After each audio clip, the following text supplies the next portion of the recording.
El Triángulo de las Bermudas es uno de los misterios que aún no logramos resolver. Retrocedamos unos 600 años. La historia comienza con un hombre italiano.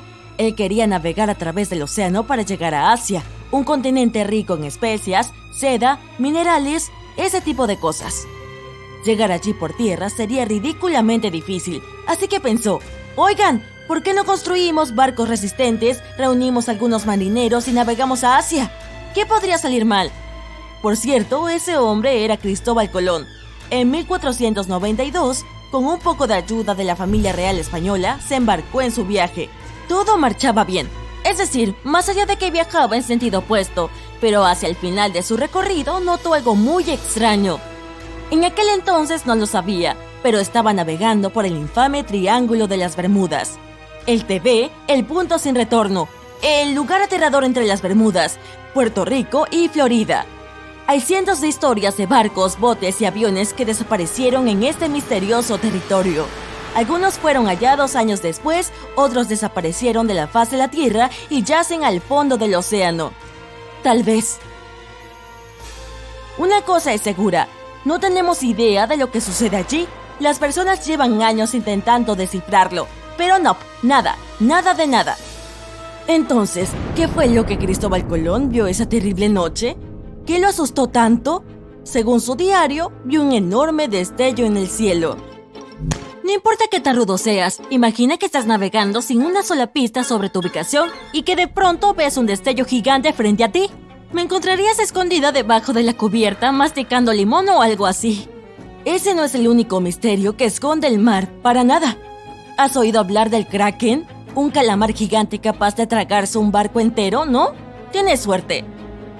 Imagina que navegas por los mares con el viento en el cabello y las manos en la cadera, como los piratas de las películas. De pronto, un enorme calamar emerge de la profundidad de las aguas frías y oscuras, envuelve el barco con sus tentáculos y lo arrastra al fondo del océano. ¡Qué bueno que tienes un salvavidas! ¿Qué me dices de una enorme serpiente marina que persigue tu embarcación a toda velocidad en busca de un bocadillo? Se la conoce como Leviatán.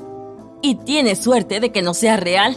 O las sirenas con cuerpo de ave, las criaturas malvadas y hermosas del océano. Les gusta pasar el rato en las rocas y cantar karaoke. Sus voces mágicas atraen a los marineros y los hacen dirigir sus barcos hacia las rocas filosas. En cambio, las otras sirenas son asombrosas. También les gusta el karaoke, pero no les atrae eso de destrozar barcos. ¡Qué agradables! Son reales, ¿no? Y no olvidemos a los piratas con pata de palo. ¡Arr! Saqueos, robos, decir ¡arr! Cada 2 segundos. ¡Arr! ¿Qué otra cosa hacen todo el día? Como sea, regresemos con Colón. ¿Será que vio una tormenta?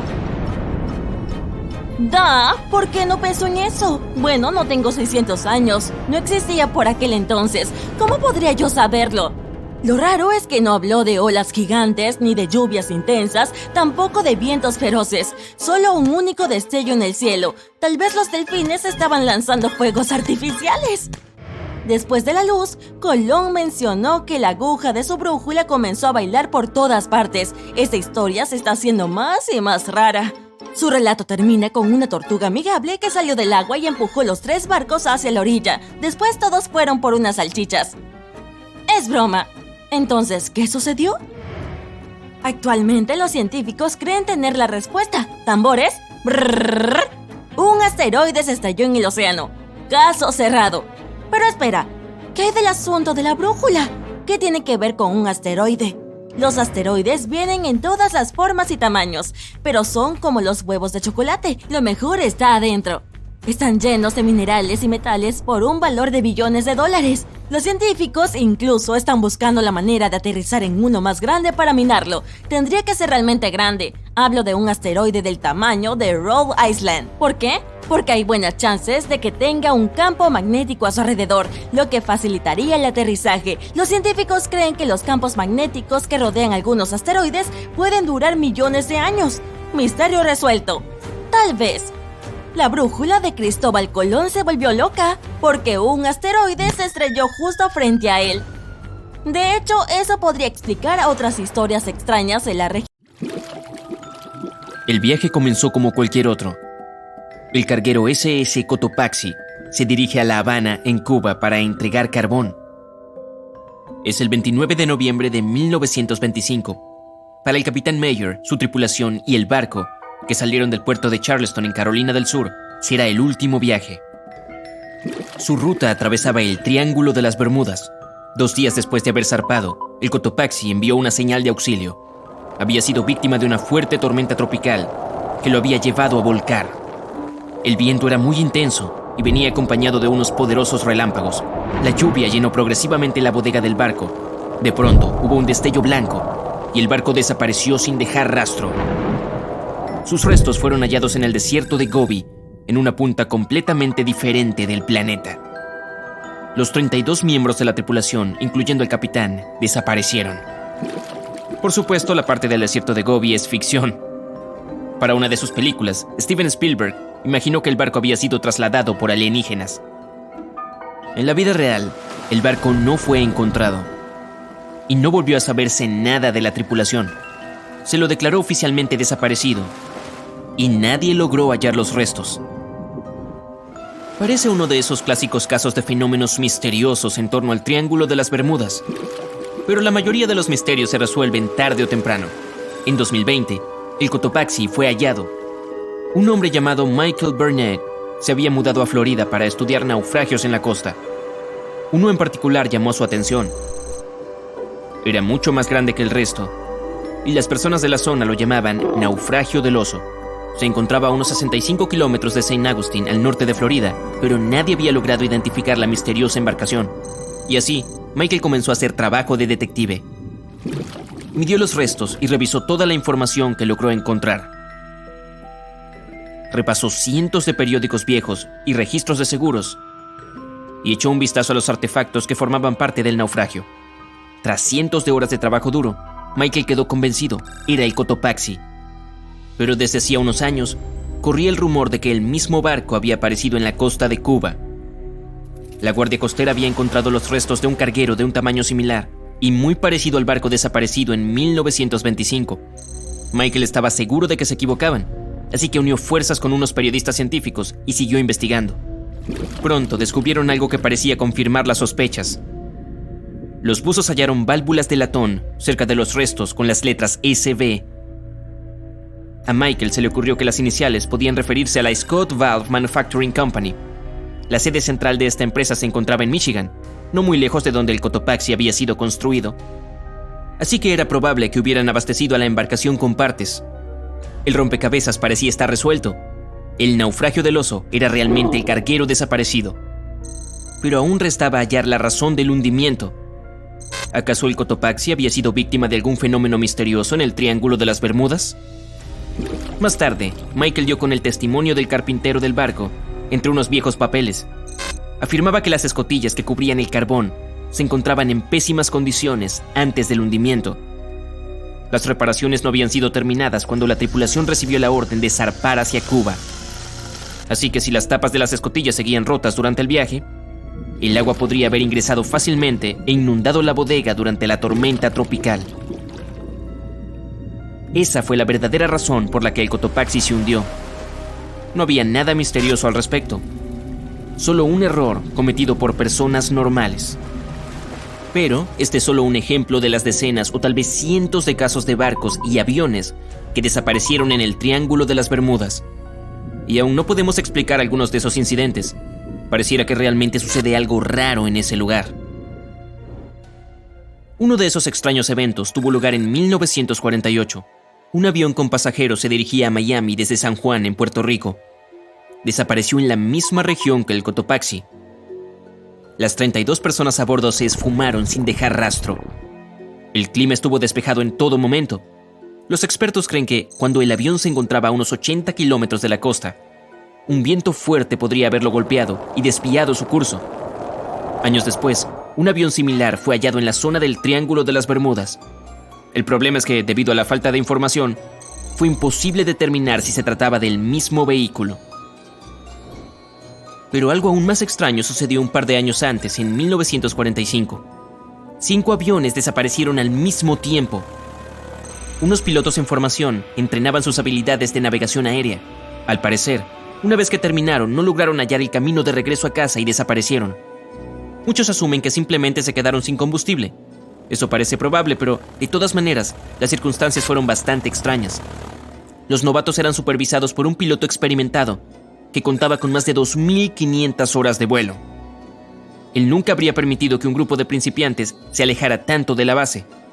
Hoy en día, muchas personas siguen preguntándose qué sucedió. Algunos insisten en que los pilotos se toparon con algo sobrenatural en el Triángulo de las Bermudas. Pero, ¿quién sabe? El avión protagonista fue un monoplano Beechcraft Bonanza. El piloto Bruce Gernon tenía a 2 pasajeros a bordo, su padre y a su socio. Despegaron de la isla Andros en las Bahamas y se dirigieron hacia el noreste con destino a la costa de Florida. Era el 4 de diciembre de 1970. Si dibujas un mapa, traza una línea que conecte las Islas Bermudas, Puerto Rico, Miami y de regreso a las Bermudas. ¿Qué obtienes? Así es, un triángulo. Una figura siniestra conocida por haberse tragado misteriosamente 2.000 barcos y 200 aviones a lo largo de los años. El avión de Bruce Gernon se encontraba dentro de su alcance hambriento. Pero este era un viaje típico que Bruce había hecho decenas de veces en el pasado. El viaje solía llevarle cerca de 1 hora y media, sin ningún fenómeno misterioso involucrado. Los hombres no estaban más preocupados de lo que tú estarías en tu viaje al trabajo. Pero esta vez todo sería diferente. Enfrentarían circunstancias muy inusuales. Bruce despegó y comenzó a ganar altura. Las cosas extrañas comenzaron a pasar desde el inicio. A una altura de unos 300 metros, vio una pequeña nube más adelante. Solo que no paraba de crecer, y no era solo porque el avión estuviera acercándose, realmente estaba haciéndose más grande. Bruce tuvo que atravesarla y salió del otro lado sin problemas. Otra nube misteriosa apareció a los 3.500 metros. Esta era enorme y una vez más, Bruce no tuvo más remedio que atravesarla. Se concentró, respiró profundo y entró. En ese momento, todo alrededor del avión se volvió oscuro como la noche. No les llegaba ni un rayo de sol, pero esto no era una nube de tormenta y tampoco estaba lloviendo. Bruce comenzó a preocuparse y entonces, ¡bam!, vio destellos de luz blanca. Aparecían y desaparecían rápidamente como relámpagos, pero el piloto sabía que estos no eran relámpagos. Los destellos eran tan brillantes que iluminaban todo el espacio que los rodeaba. Bruce siguió volando otros 30 minutos cuando se dio cuenta de que esta era la misma nube que había atravesado al inicio, mientras ganaba altura. Pero ahora la nube era cilíndrica y el avión estaba volando por el centro. Tenía un ancho de alrededor de 1,5 kilómetros y parecía no tener fin. Bruce pensó que no lograría escapar de esa trampa. Sin embargo, 1 minuto después vio la luz al final del túnel. Mantuvo la dirección. Estaba a punto de escapar de la pesadilla. De pronto, más fenómenos inexplicables. Las paredes del túnel de nube comenzaron a volverse más estrechas. Estaban cerrándose en torno al avión. Los instrumentos de navegación se volvieron locos. La brújula giraba en sentido antihorario.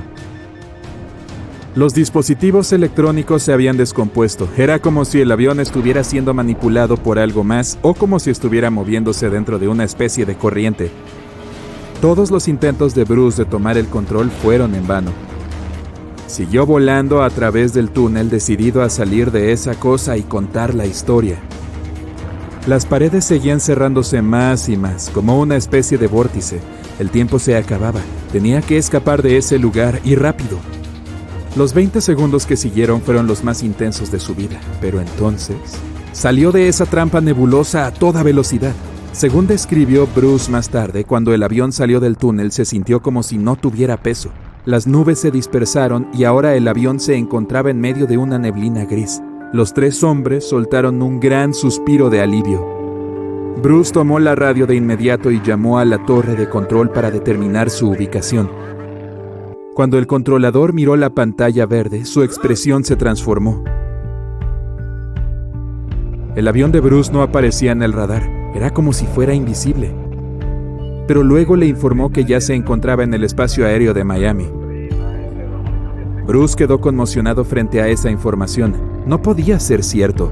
Se suponía que la distancia que el Beechcraft debería haber recorrido era de unos 400 kilómetros. Recuerda, el viaje entero normalmente tomaba unos 90 minutos, pero esta vez había tardado 47 minutos en llegar a su destino. Este modelo de avión solo puede trasladarse a unos 290 kilómetros por hora. Haz las cuentas y entenderás que esto es físicamente imposible. El controlador debía haber cometido un error, pero cuando las nubes se disiparon, Bruce vio que realmente estaba sobrevolando Miami.